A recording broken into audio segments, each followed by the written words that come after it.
Narito tayo ngayon upang matunghayan ang nagiinit, nagbabaga at talaga namang usap-usapan at nagtitrending na latest issue ni Ate Erika.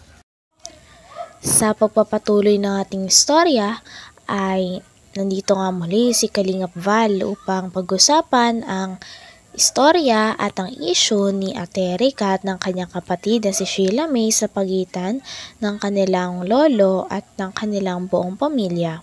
Sa pagpapatuloy nga ay sinasabi nga dito ni Kalingap Val ang mga nai-involve sa pagbabanta kay Lola Miguel at sa pamilya na naiwan ni Ate Erika. Grabe at meron palang cheesy na pinag-uusapan sila Lola Miguel. Yan thumbnail ko bukas ini. Si Miss Admin ng Korea. Aba, wag ka naman mag-post sa Facebook mo na parang nagbabanta doon sa maglulo at maglula at hindi maganda yon. Hindi maganda yung magbabanta ka na baka maubos yung ipin. Wag naman ganon. Hindi maganda yung ugaling gayaan. So, alam mo mga kalingap, meron tayong nakapasok na dyan, ng mga espiya. Spy sa kanilang group chat po. At lahat ng pinag-uusapan nila ay nasa atin na po lahat. Ang admin ito mga kalingap ay sa Incheon, Korea, Amy Tonya Kao Torres. Magandang morning sa iyo ha. Hindi ako kaaway dito. Tandaan niyo po.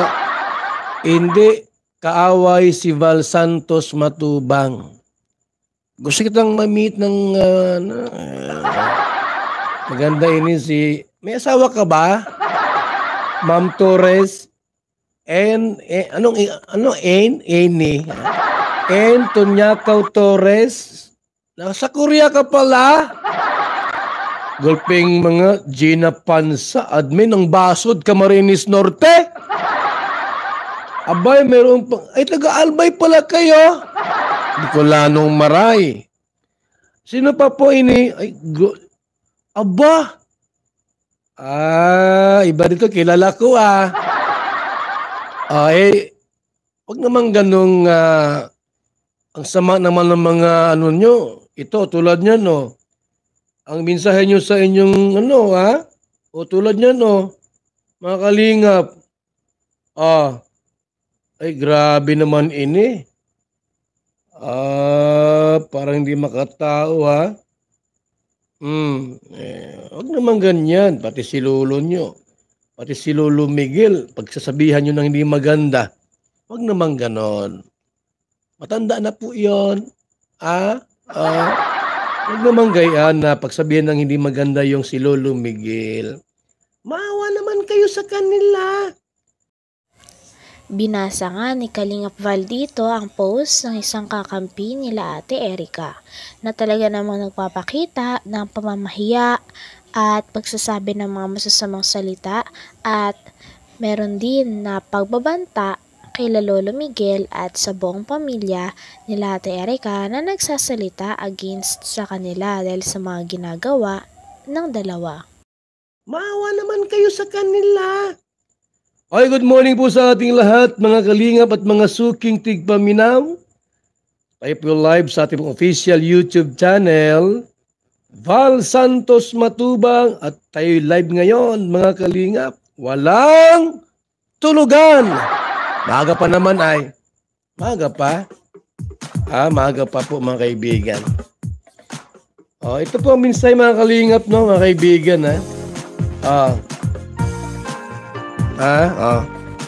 Basahin ko saglit Nakapost sa kanyang social media Facebook account. Make it sure na may ebidensya ka at baka warrant of arrest ang darating sa iyo. Make it sure na may ebidensya ka at baka warrant of arrest ang darating sa iyo. Mark my word. Gusto naman ang singiso ng bihay. Kayo ang sumira sa sarili niyong pamilya at buhay. We'll see you in the court. Bakit mga court ang sinasabi mo dito?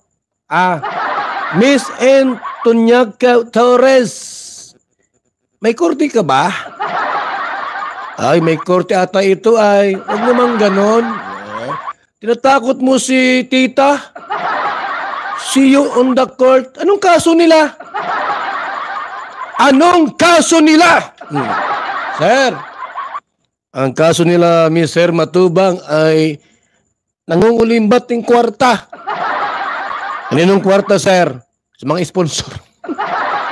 Mga sponsor pala, tapos kakasuhan nindo. Kasuhan nyo! Huwag dyan sa social media. Yan ay pananakot ito. Ebidensya ko na ito mga kalingap po. Ebidensya ko na ini. Ala kayo. Mali yan ganito ang pananakot sa social media. I-delete mo yan. Yan mali yan. Yan po ay pananakot sa social media sa isang mahirap na pamilya. Ayan make it sure na may ebidensya ka at baka warrant. Sabi pa nga sa post na ito ay sila Lola Miguel daw talaga ang nagsira sa kanilang mga pangalan. At sabi pa nga na we will see you in court. Ibig sabihin nito ay may balak nga magsampa ng kaso ang kabilang panig na mga kakampi ni Ate Erica kay Lolo Miguel. Talagang sabi nga ni Kalingap Val ay hindi daw sila natatakot dito dahil kung ano ang katotohanan ay yun naman talaga ang mananalo.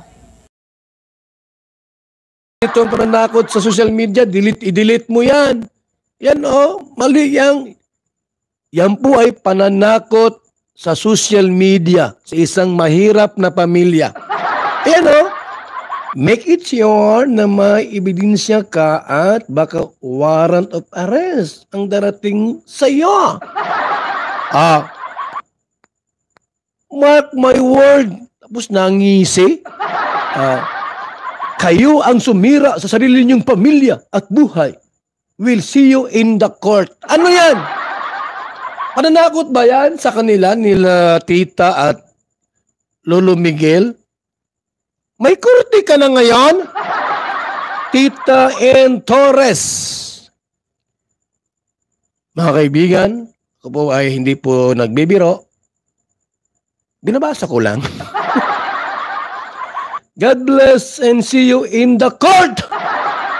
Abay, talo mo pa si Marilyn TV. May court ka nang nalaman.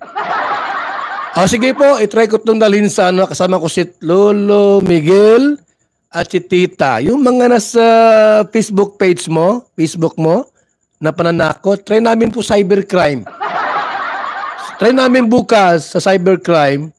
Ito po yung mga ganitong pananakot. Mali ito mga kaibigan. Sa totoo lang, ito po ay pananakot sa isang pobre. Yung ganito, see you in the court. Ay ano na tayo? Ano ba ini? Antonia Torres. Ikaw ba'y masariling korte? Suprema sa Pilipinas? But every time you see you in the court, God bless and see you in the court. Aba naman. Ituloy mo. Panindigan mo lahat ng sinabi mo, ha? Gather some evidence. Yung totoo. Kasi pag hindi kayo ang kawawa, kayo nag-umpisa. Hindi ako. Tapang talaga mga kaibigan ni Antonia Torres. Hindi ako. Totoo naman. Hindi ako. Tuloy natin. Di mo nga mabanggit pangalan ko. Sobra mo Hanggang dito na lamang muna ang ating nag-iinit, nagbabaga, pinag-uusapan at talaga ng mga nagtitrending na latest issue ni Ate Erica. Maraming salamat sa inyong panunood. Hanggang sa muli. Bye!